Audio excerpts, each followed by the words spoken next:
ನೋಡಿ, ಅಕ್ರಮವಾಗಿ ಅನ್ನಭಾಗ್ಯ ಅಕ್ಕಿಯನ್ನ ಮಾರಾಟ ಮಾಡತಕ್ಕಂತಹ ಒಂದು ಘಟನೆ ಕೂಡ ನಡೆದಿದೆ. ಇನ್ನು ಆಹಾರ ಇಲಾಖೆ ಅಧಿಕಾರಿಗಳು ಅಂತವರನ್ನ ವಶಕ್ಕೆ ಪಡೆದುಕೊಂಡಿದ್ದಾರೆ. ಅಕ್ರಮವಾಗಿ ಅನ್ನಭಾಗ್ಯ ಅಕ್ಕಿ ಮಾರಾಟ ಕಂಡುಬಂದಿರತಕ್ಕಂತಹ ಹಿನ್ನೆಲೆಯಲ್ಲಿ ಪಡಿತರದಾರರಿಂದ ಅಕ್ಕಿಯನ್ನ ಪಡೆದು ಮಾರಾಟ ಮಾಡ್ತಿರತಕ್ಕಂತಹ ಒಂದು ಸುದ್ದಿ ಕೂಡ ಕೇಳಿ ಬಂದಿದೆ. ಆಹಾರ ಇಲಾಖೆ ಅಧಿಕಾರಿಗಳಿಂದ ದಾಳಿಯಾಗಿರುವಂತದ್ದು. ಈ ಘಟನೆ ಬೆಂಗಳೂರಿನ ಕೆಪಿ ಅಗ್ರಹಾರದಲ್ಲಿ ನಡೆದಿರುವಂತದ್ದು. ಅಕ್ಕಿ ರಾಗಿ ಖರೀದಿಸಿ ಅಕ್ರಮವಾಗಿ ಮಾರಾಟ ಮಾಡಲಾಗ್ತಾ ಇತ್ತು. ಹೋಲ್ಸೇಲ್ ದರದಲ್ಲಿ ರೈಸ್ ಟ್ರೇಡರ್ಸ್ಗೆ ಮಾರಾಟವನ್ನ ಮಾಡ್ತಾ ಇದ್ರು. ಕೆಪಿ ಅಗ್ರಹಾರ ಪೊಲೀಸ್ ಠಾಣೆಯಲ್ಲಿ ಕುರಿತು ದೂರು ಕೂಡ ದಾಖಲಾಗಿದೆ. ಆಹಾರ ಇಲಾಖೆಯ ಅಧಿಕಾರಿಗಳಿಂದ ದೂರು ದಾಖಲಾಗಿದೆ. ನಾವು ನೋಡ್ತಾ ಇದ್ದಾರೆ ದೃಶ್ಯಾವಳಿಗಳಲ್ಲಿ ಬೆಂಗಳೂರಿನ ಕೆಪಿ ಅಗ್ರಹಾರ ಪೊಲೀಸ್ ಠಾಣೆಯಲ್ಲಿ ಕೂಡ ದೂರು ದಾಖಲಾಗಿದೆ. ವಶಕ್ಕೆ ಪಡೆದಿರತಕ್ಕಂತಹ ಅಕ್ರಮವಾಗಿ ಮಾರಾಟ ಮಾಡಲಿಕ್ಕೆ ಅನ್ನಭಾಗ್ಯ ಅಕ್ಕಿ, ರಾಗಿ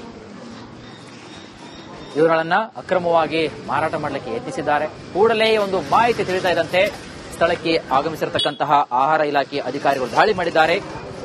ಪಡಿತರದಾರರಿಂದ ಅಕ್ಕಿಯನ್ನ ಪಡೆದುಕೊಂಡು ಅಕ್ರಮವಾಗಿ ಈ ಅನ್ನಭಾಗ್ಯದಲ್ಲಿ ಕೊಡ್ತಕ್ಕಂತಹ ಈ ಪಡಿತರವನ್ನ ಮಾರಾಟ ಮಾಡತಕ್ಕಂತಹ ಒಂದು ಜಾಲ ಕೂಡ ಪತ್ತೆಯಾಗಿದೆ. ಅಂತವರ ವಿರುದ್ಧ ದೂರು ಕೂಡ ದಾಖಲಾಗಿದೆ.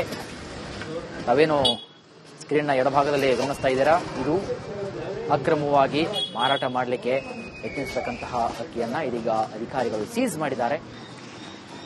ಮತ್ತೊಂದು ಕಡೆಗೆ ಅಧಿಕಾರಿಗಳು ಸೀಸ್ ಮಾಡತಕ್ಕಂತಹ ದೃಶ್ಯಗಳು ಕೂಡ ತಾವು ಗಮನಿಸ್ತಾ ಇದ್ದೀರಿ. ನೋಡಿ, ಸರ್ಕಾರ ಬಡವರಿಗೆ ಅನ್ನಭಾಗ್ಯ ಅಂತ ಏನೇನೋ ಯೋಜನೆಗಳನ್ನ ಕೊಟ್ಟಿದೆ.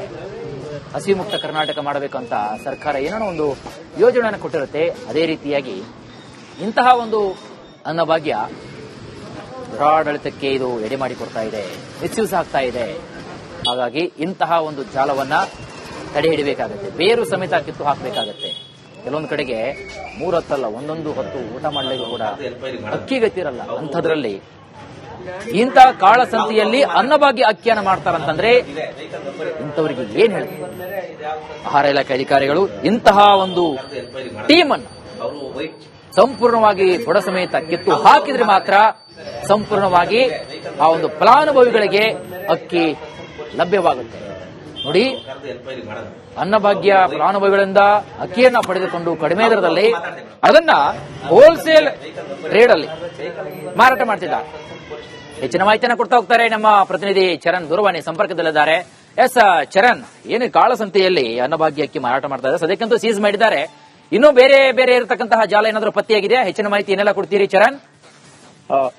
ಎಸ್ ವೀರೇಶ್, ಪ್ರಮುಖವಾಗಿ ಇವತ್ತು ಆಹಾರ ಇಲಾಖೆಯ ಅಧಿಕಾರಿಗಳು ಅಕ್ರಮವಾಗಿ ಅನ್ನಭಾಗ್ಯ ಅಕ್ಕಿಯನ್ನು ಮಾರಾಟ ಮಾಡ್ತಿದ್ದಂತಹ ವ್ಯಕ್ತಿಯ ಮನೆಯ ಮೇಲೆ ದಾಳಿಯನ್ನ ನಡೆಸಿರುವಂತದ್ದು. ಕೆಪಿ ಅಗ್ರಹಾರದಲ್ಲಿ ಸಣ್ಣ ಕೊಠಡಿಯೊಂದರಲ್ಲಿ ಈ ಒಂದು ಅಕ್ಕಿ ಮಾರಾಟವನ್ನ ಮಾಡ್ತಾ ಇರುವಂತದ್ದು ಆಹಾರ ಇಲಾಖೆ ಅಧಿಕಾರಿಗಳ ಗಮನಕ್ಕೆ ಬಂದಿತ್ತು. ಈ ನಿಟ್ಟಿನಲ್ಲಿ ಆಹಾರ ಇಲಾಖೆ ಅಧಿಕಾರಿಗಳು ಏಕಾಏಕಿಯಾಗಿ ಇಂದು ಸಂಜೆ ದಾಳಿಯನ್ನ ನಡೆಸುವಂತಹ ಕೆಲಸವನ್ನ ಮಾಡ್ತಾರೆ. ಆ ಒಂದು ಸಂದರ್ಭದಲ್ಲಿ ಆ ಒಂದು ಕೊಠಡಿ ಏನಿದೆ ಅಲ್ಲಿ ಅನ್ನಭಾಗ್ಯ ಅಕ್ಕಿ ಏನಿದೆ ಅದು ಕೂಡ ಪತ್ತೆ ಆಗುತ್ತೆ. ಮತ್ತೆ ಒಂದಿಷ್ಟು ಗೋಣಿ ಚೀಲಗಳು ಕೂಡ ಪತ್ತೆ ಆಗಿರುವಂತದ್ದು. ಅದರ ಜೊತೆಗೆ ಒಂದಿಷ್ಟು ಮಾಹಿತಿಯನ್ನ ಕಲೆ ಹಾಕಿದಂತಹ ಸಂದರ್ಭದಲ್ಲಿ ಇಂದು ಮುಂಜಾನೆ ಹೊತ್ತಿಗೆ ಸುಮಾರು 12 ಕ್ವಿಂಟಲ್ನಷ್ಟು ಅನ್ನಭಾಗ್ಯ ಅಕ್ಕಿ ಏನಿದೆ ಅವುಗಳನ್ನ ಬೇರೆ ಬೇರೆ ರೀತಿಯ ರೈಸ್ ಟ್ರೇಡರ್ಸ್ ಗಳೇನಿರ್ತಾರೆ ಅವರಿಗೆ ಮಾರಾಟ ಮಾಡಿರುವಂತಹ ಮಾಹಿತಿಗಳು ಕೂಡ ಲಭ್ಯ ಆಗ್ತಾ ಇರುವಂತದ್ದು. ಇನ್ನು ಪ್ರಮುಖವಾಗಿ ಈ ಒಂದು ಜಾಲ ಯಾವ ರೀತಿಯಾಗಿ ಕೆಲಸ ಮಾಡ್ತಾ ಇತ್ತು ಅಂತ ಹೇಳಿದ್ರೆ, ಪ್ರತಿಯೊಂದು BPL ಕಾರ್ಡ್ದಾರರು ಏನಿರ್ತಾರೆ ಅವರ ಹತ್ರ ಹೋಗಿ ಅಕ್ಕಿಯನ್ನ ಖರೀದಿ ಮಾಡಿ ಅಲ್ಲಿಂದ ತೆಗೆದುಕೊಂಡು ಬಂದು ಟ್ರೇಡರ್ಸ್ ಗಳಿಗೆ ಮಾರುವಂತಹ ಒಂದು ಅಕ್ರಮ ಜಾಲವನ್ನು ಇವತ್ತು ಆಹಾರ ಇಲಾಖೆಯ ಅಧಿಕಾರಿಗಳು